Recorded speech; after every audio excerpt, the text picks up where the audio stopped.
Hello,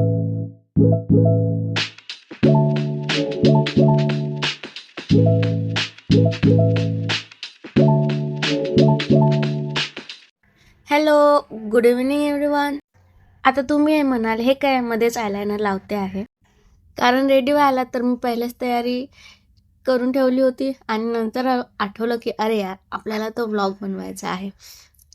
केसांची काय hairstyle बनवायची काय सुचत नव्हतं वेळेवर. तसं पण काय सुचणार आहे कोणाला, म्हणून साधी अशी एक पोनीज टाकली आणि एक न्यूड कलरची लिपस्टिक. तसे तर मला ब्राईट कलर जास्त सूट होतात आणि आवडतात पण. चला घाई करायला पाहिजे, आधीच लेट झालं तर चला बाय. पण घरून निघायचं म्हटलं तरी पण सर्व तयारी करावीच लागते ना.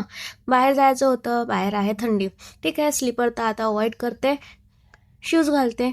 शेवटी वॉकिंग शिवाय कधीतरी तर कामात यायला पाहिजे ना.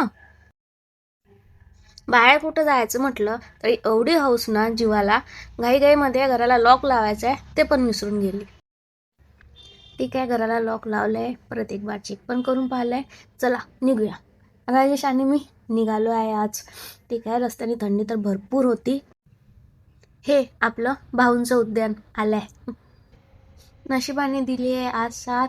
सिग्नल तर आपल्याला ग्रीन दिसलं आहे, पण रस्त्याने जाताना थंडी खूप लागत, म्हणून स्वेटर घालून घेतलंय आणि सोबत कॅप पण.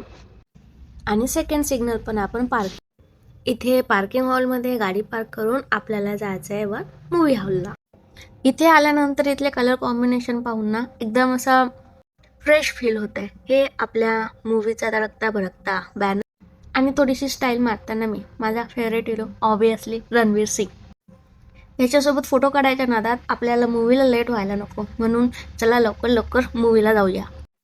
कधीतरी तर मूवीला टाईमवर पोचलोय. मूवीचं नाव आहे तेरे इश्क में. तर मित्रांनो, तुम्ही जर हा मूवी पाहिला नसेल तर या मूवीचा रिव्ह्यू मी नक्कीच आणणार आहे. जर रिव्ह्यूसाठी तुम्ही एक्साइट असाल तर नक्कीच कमेंट करा आणि मूवी पाहिला असेल तर ते पण सांगा.